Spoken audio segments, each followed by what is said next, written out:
Bonjour à tous, bonjour à toutes. Merci de nous choisir chez vous pour votre émission hebdomadaire Le Monde en 7 sur New World TV, plus précisément sur New World Info. Nos invités sont déjà en place. Il s'agit d'Eric Johnson, directeur de publication de l'Union, et Corneille Kwasi, consultant politique et coach en développement personnel. Avec eux, nous allons parler des États-Unis d'Amérique, 11 septembre, 20 ans après. Guinée-Conakry, CEDEAO consulte le CNRD, avance. Et puis Togo, Covid-19, le gouvernement corse les mesures restrictives. Toujours Togo, projet de loi du gouvernement sur les conclusions de la concertation nationale entre acteurs politiques. Chers invités, bonjour. Soyez confortablement assis, nos chers téléspectateurs, vous serez servis. Eric Johnson, vous allez bien? Bonjour Michel, bonjour Corneille. Toujours élégant. Ouais. Ça Merci, avec le même plaisir pour éplucher un peu l'actualité du moment. Corneille Kwasi, bonjour, vous allez bien? Ça va très bien Michel. Toujours à l'honneur. Monsieur Johnson. Tout va bien? Tout va très bien.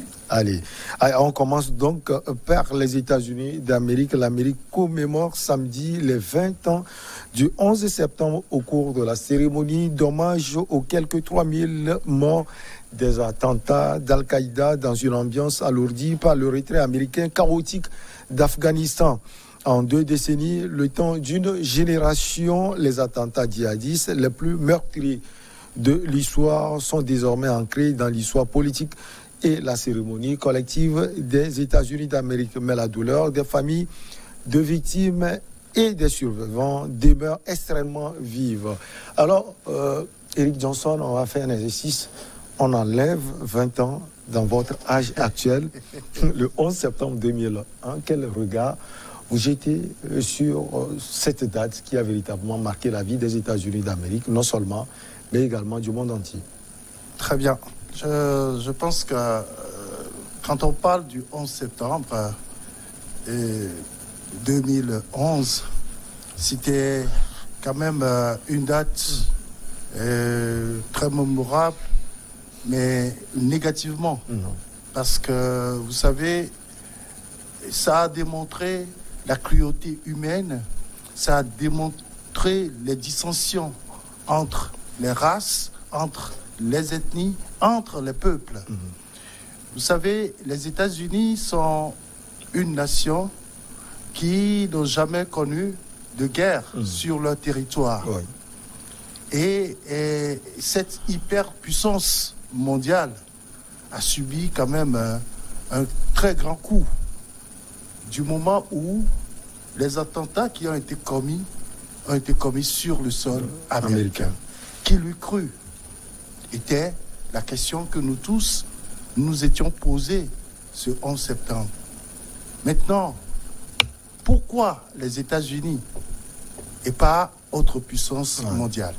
Ouais, c'est important de se poser aussi cette question. Bien sûr. Ouais.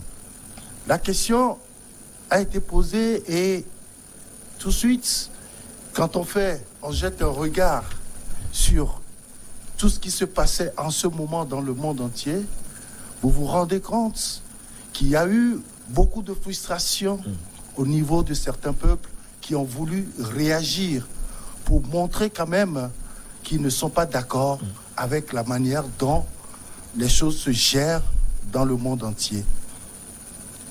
Tout le monde était quand même consterné par cet attentat odieux. La peur de l'attentat, c'est oui. odieux, on ne peut plus même. Les qualificatifs nous manquaient en ce moment-là. C'est vrai que tu parlais de l'âge, quand on enlève 20 ans, on était encore jeune. Très jeune. Et en ce moment, on se cherchait. Mais quand subitement ce truc est arrivé, on se dit, quel avenir pour le monde entier. Je sors tout simplement quelques petites leçons de cette situation, en disant que lorsque vous avez de la force, lorsque vous êtes puissant et que vous voulez exercer cette puissance, cette force-là sur des individus, il faudrait quand même un peu d'humanisme dans tout ce que vous faites. Ceci étant, deuxième leçon. Je vois que les États-Unis étaient les maîtres du monde. Les États-Unis pouvaient décider du sort d'un peuple, du sort d'un pays, en allant même attaquer des États sur des informations, parfois erronées, parfois vérifiées. Mais si on est tous dans ce que nous appelons l'Organisation des Nations Unies, c'est justement pour éviter des guerres et qu'on se retrouve lorsqu'il y a des problèmes pour discuter et trouver des solutions. Mais s'il faut utiliser à chaque fois la force pour régler des problèmes, je pense que c'est la conséquence directe de ce que nous avons vécu. Alors, la deuxième leçon. Oui, si vous le permettez, on va je finis avec ça. Oui. La deuxième leçon très importante, c'est qu'en réalité, on peut dire que ceux qui ont commis ces actes ignobles ont manqué aussi d'humanisme. Vraiment. Parce que vous ne pouvez pas, pour des raisons, je pense, politiques, pour des raisons idéologiques, aller tuer autant d'individus. 3000 morts en une journée, je pense que c'est excessif. Il faudrait que l'on retourne vers ce qui fait de nous des humains. C'est que nous avons une pensée. Nous savons réagir, nous savons réfléchir et nous pouvons régler nos problèmes par la tête et non par les armes. Alors, connaît qu'aussi Eric Johnson a développé tellement de points. Il a parlé de frustration. D'abord, il s'est posé cette question, qui le crut, parce que ce sont quand même les États-Unis d'Amérique, on ne pouvait jamais s'attendre à cela. Et puis, c'est la somme de ces frustrations qui a occasionné tout cela. Oui, Michel, la somme de beaucoup de frustrations de la part des Arabes, parce que je dis les Arabes parce que c'est toute une communauté qui était frustrée par les comportements un peu malsains des Occidentaux dans les zones. Le matin du 11 septembre 2001, tout le monde s'est réveillé abasourdi parce qu'on ne pouvait pas s'imaginer que la Grande Amérique pouvait être l'objet d'une attaque d'une telle envergure qui a été minutieusement préparée par Al-Qaïda, dirigée par Osama Ben Laden. Et ce qui est aussi étonnant, c'est qu'ils ont attaqué presque tous les symboles des États-Unis. La puissance américaine. Le cœur de l'Amérique, le Pentagone, a été attaqué. Je ne peux pas croire que 3 avions peuvent décoller d'un aéroport sans que la Grande Amérique ne puisse prendre certaines dispositions. Ce matin, j'écoutais RFI et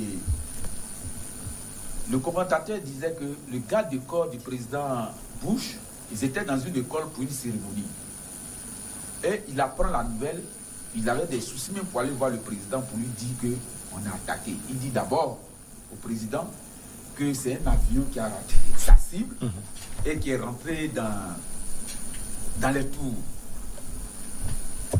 Et donc le président disait bon, vraiment peut-être que ce pilote était un temps soit peu fatigué. C'est ce qui a fait qu'il y a eu vraiment ce crash. Et il ne savait pas ce qu'il y a derrière. Il ne savait pas ce qu'il y avait derrière. Et 2 minutes après, le gars du corps repart encore pour voir le président Bush pour lui dire « Ah, monsieur le président, ça devient sérieux. » Parce qu'il y a un autre avion qui vient de rentrer dans les tours encore.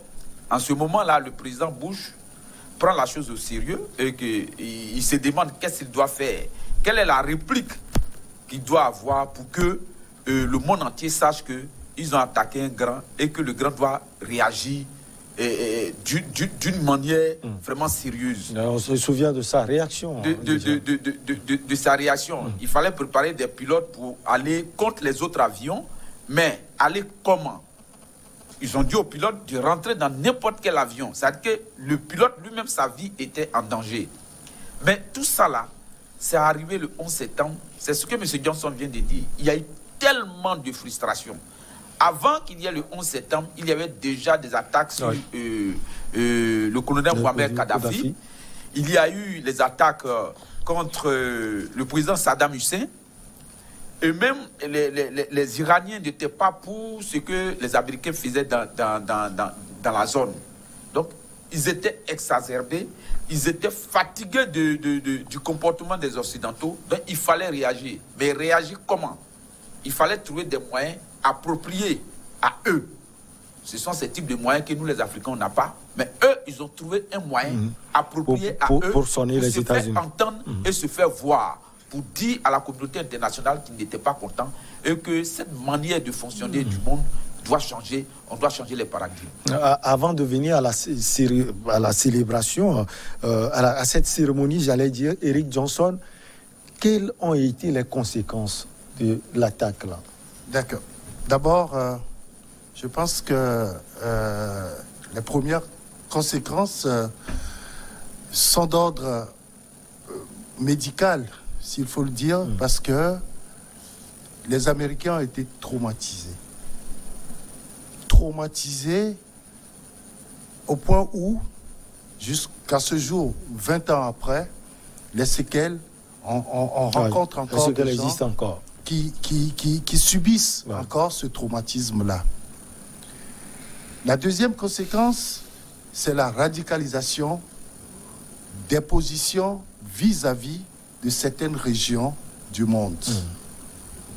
Aujourd'hui, dès que vous avez certains patronymes, vous êtes déjà considérés comme des ennemis. Il suffit de quitter un point A à un point B sur la Terre, vous êtes suivi de près.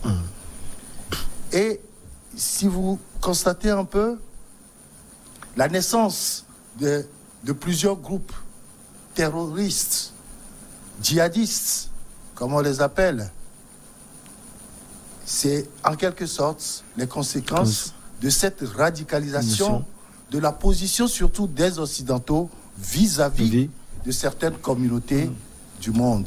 Parce que vous l'avez dit, juste après l'attaque, les États-Unis ont réagi. Et cela a permis aussi aux autres de s'organiser. De s'organiser, malheureusement, de façon un peu, disons, trop malsaine. C'est-à-dire que aujourd'hui, les premières victimes, ce ne sont pas les Américains, mais des gens s'organisent pour tuer même leurs frères. Et c'est ça qui est un peu décevant. À la suite de cette radicalisation, nous pouvons voir aussi que l'ordre mondial a été considérablement bousculé. Au point où des pays comme la Chine et la Russie ne veulent plus céder des territoires qu'ils ont eu à conquérir, soit politiquement, soit économiquement, ou de n'importe quelle manière. Tout le monde se positionne dans une zone et prend pour lui cela comme une chasse gardée, donc intouchable. Ce qui veut dire que quand il y a une situation dans un pays, vous voyez très rapidement, lorsqu'on se réunit au Conseil de sécurité des Nations Unies, les positions ne sont jamais conciliantes. Il y a la position russe, des vétos qui sont tout de suite sortis pour bloquer des résolutions alors qu'on pouvait encore sauver des situations. Surtout la Russie et la Chine, par exemple. Justement. Donc, aujourd'hui, quand vous voyez l'échiquier mondial en géopolitique, vous constatez qu'il y a encore des groupes, comment je peux dire, des lobbying qui se créent autour de certains pays et le monde... Peut-être en fonction des intérêts aussi. Des intérêts, Eric surtout. Johnson, c'est évidemment, c'est en fonction des intérêts. Ce qui fait que la paix qui est le premier, comment je peux dire, le premier facteur que les Nations Unies recherchaient à leur création en 1945, cette paix-là n'est pas pour aujourd'hui, parce que les positions se radicalisent, sont tranchées, et malheureusement, c'est les peuples qui subissent cela. Aujourd'hui, vous voyez, avec cette nouvelle crise sanitaire, les gens commencent par réfléchir. Si on était ensemble, on pouvait rapidement venir à bout de cette pandémie. Mais c'est parce qu'on est divisé. Et vous voyez encore ce protectionnisme vis-à-vis des solutions pour venir à bout de cette pandémie. Des gens qui bloquent des vaccins qui ne peuvent pas arriver dans certaines zones du monde. Donc, vous voyez tout ça, vous demandez une question très simplement, c'est pour quand la paix dans le monde. Alors, et Corneille Kwasi, conséquences également, quelles sont ces conséquences? On a vu les attaques partout, les États-Unis qui ont attaqué l'Irak, même si on parle d'armes de destruction massive, il y a eu les attaques contre l'Afghanistan, contre également le Pakistan, une partie du Pakistan. Michel, justement par rapport à l'Irak, les langues ont commencé par se délier. Et là, on est arrivé à une conclusion tout récemment que c'est sur la base de fausses informations que les États-Unis ont attaqué l'Irak. C'est ça la cause, ces attaques du 11 septembre 2001. Bon, c'est ce que je disais tout à l'heure. Il y a tellement eu de frustration dans le monde arabe, dans le Moyen-Orient. Toute cette conséquence est due à la mauvaise manière de voir les politiques dans ce Moyen-Orient. L'Amérique a joué les gendarmes, l'Amérique a torturé, l'Amérique a traumatisé totalement cette partie du monde. Et quand en face de ces gens, ils n'avaient pas autre moyen que d'attaquer. Mais les conséquences aujourd'hui, c'est que les Occidentaux sont traumatisés. Les Occidentaux ont su qu'ils ont des failles dans les dispositifs militaires. Et c'est ce que les autres ont compris. Les Chinois ont compris, et ceux qui les concurrencent aussi ont compris. Ça veut dire que les Indiens ont compris qu'ils étaient grands pour rien. Ils étaient grands pour nous faire peur. Ça veut dire qu'on pouvait les concurrencer. On pouvait aller sur ces terrains-là pour se battre avec eux. Et c'est ce qu'on a vu. C'est ce que je disais tout à l'heure. On ne peut pas accepter qu'une nation comme les États-Unis puisse permettre qu'au moins un avion, on peut comprendre. On peut se dire que c'est une erreur de pilotage. Mais 2 avions, 3 avions, attaquer le Pentagone, attaquer, qu'on appelle les tours jumelles, vous comprenez qu'ils sont faibles, mais ils nous font croire qu'ils sont grands. Et donc, depuis les attentats de 2011 et 2001, vous avez compris que maintenant les États-Unis ne s'immiscent pas trop dans les affaires intérieures. Ils ont compris beaucoup de choses. Vous avez vu que tout dernièrement en Afghanistan, ils sont partis directement parce qu'ils ne veulent plus avoir de morts. C'est peut-être parce que ce sont les États-Unis aussi qui, à un moment donné, ont formé le chef de Al-Qaïda. Osama Ben Laden. Ils ont formé le chef de Al-Qaïda. C'est un coup minutieusement préparé. Le coup a été minutieusement préparé parce que pour pouvoir attaquer ce type de personnage, il faut quand même les connaître véritablement. Si vous ne les connaissez pas, que vous ne connaissez pas les failles, vous ne pouvez pas les attaquer jusqu'à dans leur cœur. C'est parce que Osama Ben Laden a été formé par les Américains. Il connaît textuellement les Américains. Il sait où, parce que toute personne a une faille. Sauf Dieu n'a pas de faille. Mais les hommes ont des failles. Quelle que soit la forteresse que ces nations vont ériger pour se protéger, il aura toujours une faille. Donc il faut être dans le cœur de leur système pour pouvoir les frapper. Et c'est ce que Osama Ben Laden l'a si bien fait. Ils ne sont pas comme les Américains. Ils ne sont pas comme les Africains. Les Arabes ne sont pas comme les Africains. Ils réagissent. J'ai même regardé un film un jour où il y a 2 nations asiatiques qui devraient s'attaquer et les Occidentaux sont venus pour défendre une autre partie. Et les 2 parties se sont dit non, que nous on ne veut pas qu'il y ait d'aide extérieure. On va préfère on va et à la fin, un des chefs qui dit nous ne sommes pas comme les Africains. Ça veut dire que c'est un système que les Américains même ne maîtrisent pas à fond. Donc, quand vous voyez qu'ils ont pu attaquer les Américains sur leur propre base, ça veut dire qu'il y avait quelqu'un qui était dans le système, qui était Osama Ben Laden, qui a formé aussi ses partisans. Même les pilotes, ils ont été formés aux États-Unis, dans les meilleures écoles. Ils étaient les meilleurs élèves. Le directeur d'une école même avait dit il a eu tort de former cet arabe-là. Mais le mal était déjà fait. La conséquence première, c'est que les Occidentaux ont compris qu'il ne faut pas manipuler les peuples. Il ne faut pas attaquer les peuples parce qu'il faut attaquer les peuples par des intérêts personnels. Ils ont rétabli l'ordre international. Ils ont compris qu'on n'attaque plus n'importe comment.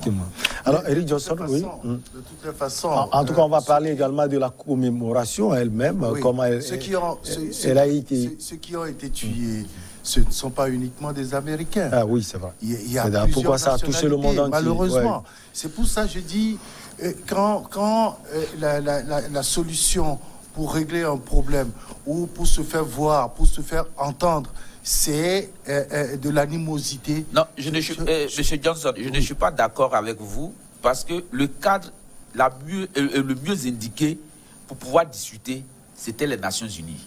Bien sûr. Mais quand il y a des gens qui ont le droit de veto, à eux seuls ils ont un droit de veto, vous pouvez vous exprimer comment? C'est parce qu'on ne pouvait pas s'exprimer, il n'y a pas de lieu pour s'exprimer. Mais dès lors qu'il y a eu les attentats, ils ont compris qu'il il fallait pas jouer à ce jeu-là avec le reste. Ce que Eric Johnson est en train de dire, que ça n'a pas touché seulement les États-Unis d'Amérique. Ça a touché également l'Afrique et le monde entier. On ne peut pas faire des omelettes sans casser les œufs. Il fallait réunir les Américains un seul jour d'un côté pour faire les attentats. Ce que nous disons, c'est que quand vous voulez réagir par rapport à une situation, il y a beaucoup de mécanismes. Aujourd'hui, regardez ce qui s'est passé en Afghanistan. Les talibans ont toujours mené des attaques. Ils ont fait des attaques terroristes en Afghanistan, au cœur de ce pays-là. Et petit à petit, ils ont pris des positions jusqu'à prendre tout le territoire ils ont pris finalement afghan. Et les Américains sont partis. Vous comprenez? Ça aussi, c'est une manière de régler des problèmes.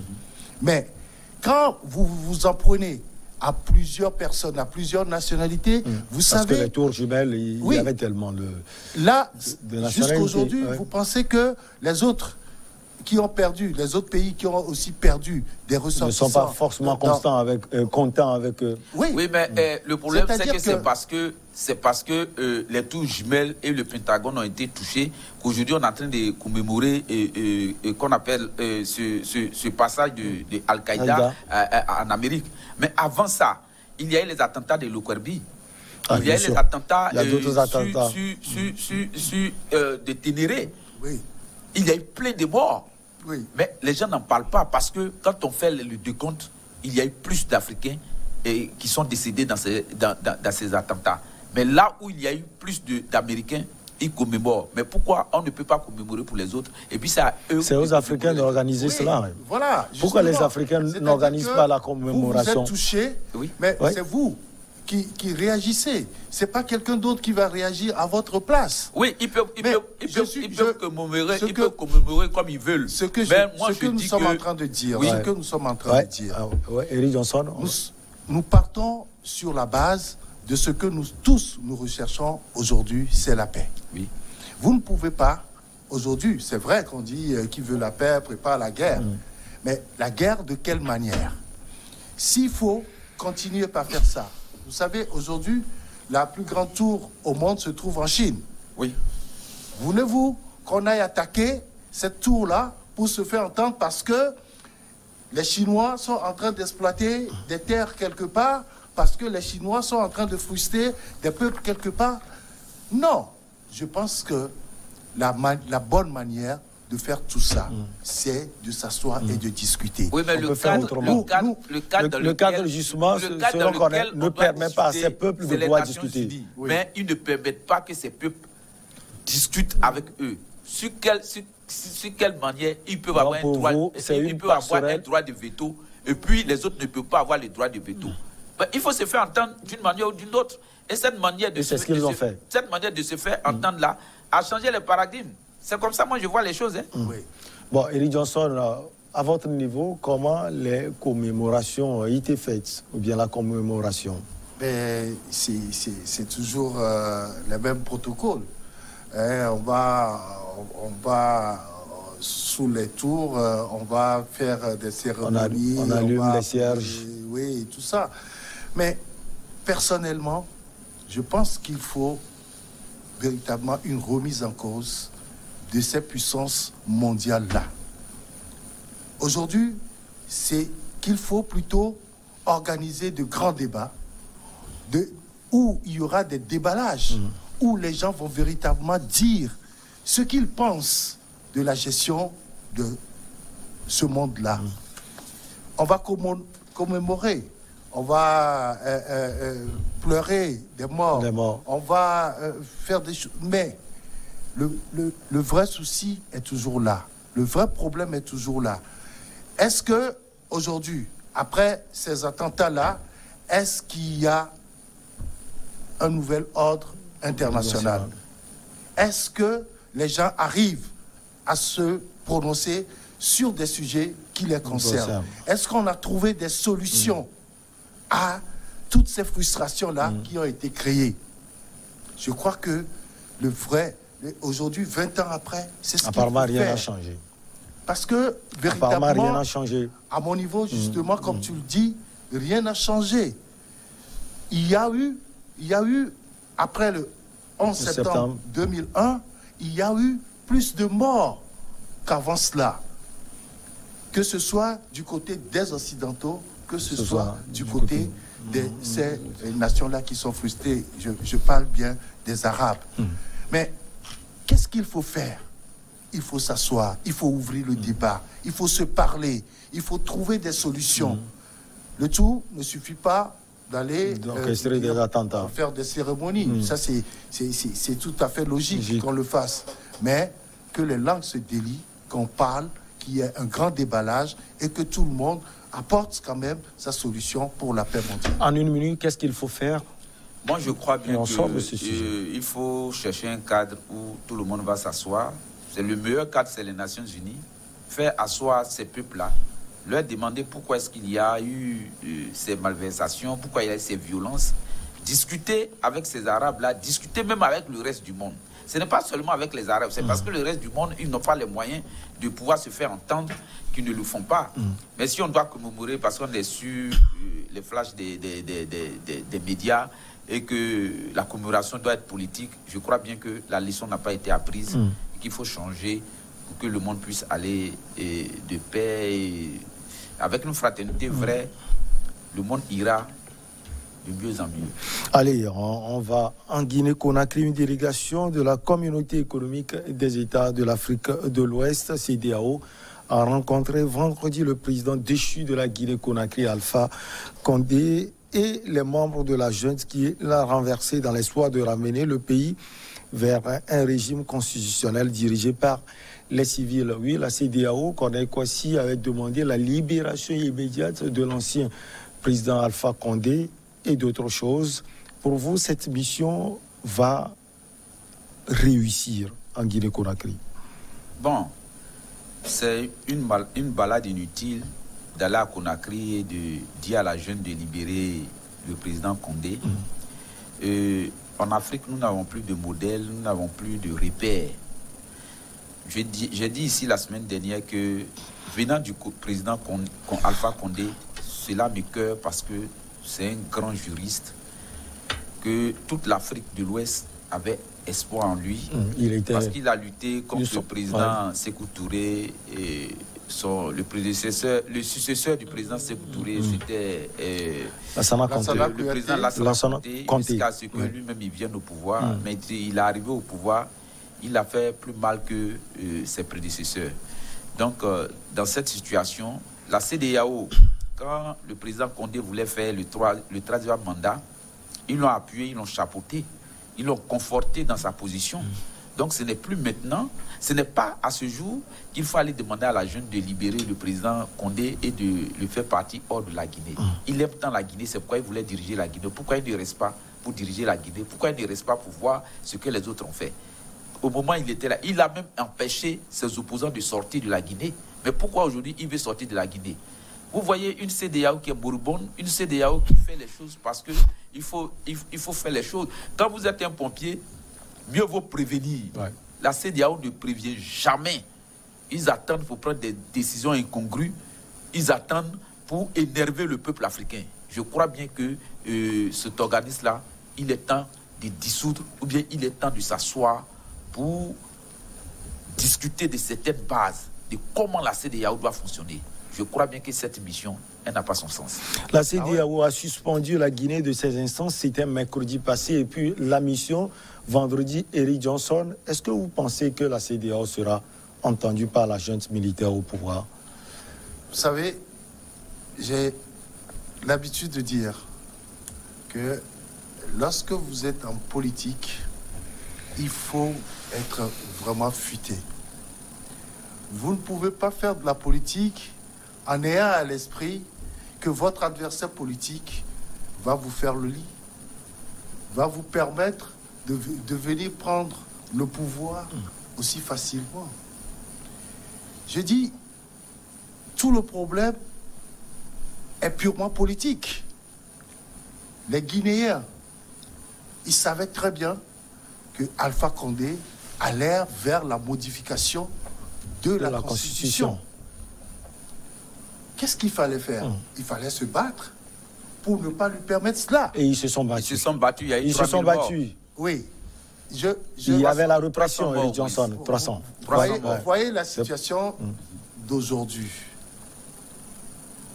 Ça veut dire que s'il y a cette possibilité de prendre Condé aujourd'hui, c'est que même avant, on pouvait le faire. Ouais.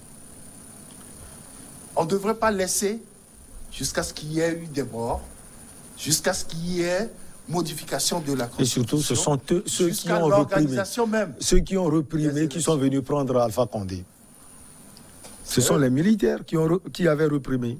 Oui, mais ce sont les militaires qui l'avaient protégé jusqu'à ce qu'ils organisent ce référendum. Oui, c'est les militaires qui ont protégé le président Condé, mais quel type de militaire? Parce que c'était cette force spéciale. Oui. Qui est vraiment spéciale, parce que les membres qui composent cette force, il fallait avoir un certain niveau intellectuel pour être quand même au sein des forces spéciales. Mais je ne crois pas que... Cette force n'a pas été créée après le troisième mandat. Cette force a été créée avant le troisième mandat. Oui. Mais ce n'est pas cette force qui a réprimandé. C'est pourquoi, la fois passée, je disais ici que, après que la force spéciale s'est entretenue et qu'ils ont vu que ce que le président Condé faisait, ça ternissait l'image de la Guinée, ça ternissait l'image de toute la classe politique de la Guinée. Donc, il fallait faire quelque chose. Alors, vous parlez de cette force. Est-ce que cette force va écouter la CEDEAO? Oui, ce que je disais. Précisément la CEDEAO. J'avais pas fini. Je pense que nous tous, nous accusons la CEDEAO. Pourquoi? Tout simplement parce que à chaque fois qu'il y a un putsch, la CEDEAO demande toujours à ce que l'on remette le pouvoir aux civils, etc. On a vu ce qui s'est passé. D'abord, on condamne. Monsieur Johnson, oui. C'est le même schéma. Oui. C'est le même schéma en Afrique depuis plus de 40 ans, bien même 50 ans. Oui. Ça commence toujours par des élections mal organisées. Ça commence toujours par les arrestations arbitraires des opposants ou bien les membres de la société civile, ou bien des manifestations qui sont réprimées. Mais réprimées comment? Ceux qui sont en face de vous n'ont pas d'armes. Ils ont les mains pour se battre, les mains libres pour se battre. Ils ont la bouche pour parler, mais ils sont en face des canons. Ils sont en face des kalachnikovs. À un moment donné, ils se reprient et ils cherchent les moyens pour faire tomber la personne. C'est ce qui est arrivé. Mais avant ça, qu'est-ce que la CEDEAO fait? La CEDEAO n'a jamais agi. Souvent, la CEDEAO prend des décisions que vous avez l'impression que la CEDEAO protège les présidents. Moi, je crois bien que ce soit la CEDEAO, que ce soit l'OUA, ce n'est que des associations de chefs d'État. Justement. C'est des associations de chefs d'État. Oui. Parce que s'il n'y a pas d'association de chefs d'État et qu'ils étaient conséquents envers eux-mêmes, on n'allait pas arriver jusque-là. Vivre tout ce qu'on vit aujourd'hui en Afrique. Vous savez, Johnson. Je suis vraiment désolé de dire que tout ce qui se passe, c'est la faute à nos politiques. Pourquoi? Parce que c'est eux qui font les lois de la République. Vous voyez cette situation-là aujourd'hui en Guinée. Lorsqu'on va leur demander de s'asseoir pour trouver de bons tests pour leur pays, chacun va chercher à tirer le marron du feu vers lui. Tout à fait. D'abord, est-ce qu'on a... Et en ce moment, on ne pense plus à l'avenir.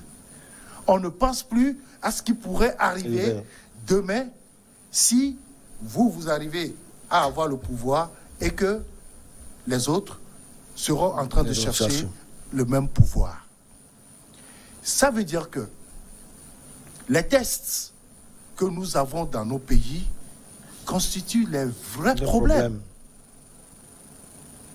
Quand je parlais de la classe politique guinéenne qui devait se battre pour barrer la route à Alpha Condé, c'est évidemment parce que cette classe politique-là, elle-même, elle était divisée. Elle est très divisée. Elle était divisée en un moment donné. Chacun venait avec tout ce qui pouvait l'arranger. On ne cherche pas à aller plus loin que ce qu'on voit. Vous avez laissé Alpha Condé modifier la Constitution. Mais en ce moment... vous l'avez laissé, Eric, on peut relativiser aussi. Oui, on peut... Mais on l'a pas laissé. Eric, quand on dit laisser, c'est-à-dire, moi, il a fait. je continue par parler qu'il a fait. des tests. Il a réussi à manipuler les gens, ceux qui sont derrière lui, parce qu'il a le pouvoir, il a l'argent. Il a tout. Je dis, la CEDEAO, en ce moment, pouvait faire quoi concrètement? La CEDEAO ne peut pas demander à un pays, sinon à un gouvernement, de ne pas toucher à sa constitution. Non. La loi... la CEDEAO a même essayé. Je crois de la CEDEAO. Que les gens ne sont pas, les chefs d'État, les politiques africaines ne sont pas conséquents. Ils ne sont pas conséquents envers eux-mêmes. Quand on crée les organismes, c'est pour pouvoir contrôler nos chefs d'État et puis nos dirigeants. Parce que l'homme est faillible. À chaque moment, il peut se détourner des lois. Donc, il y a des organismes qui doivent permettre à ces gens-là de pas toucher. Pour les organismes internationaux, il y a toujours des chartes. Et ces chartes-là, c'est ce que vous devez respecter. Oui. Bon, la charte de la CEDEAO... Si vous le permettez, on va marquer juste une pause pour le journal, le temps pour vous de vous reposer un peu parce que c'est un peu tendu et c'est ce qui rend intéressant le débat. La pause s'impose pour le journal, on revient juste après.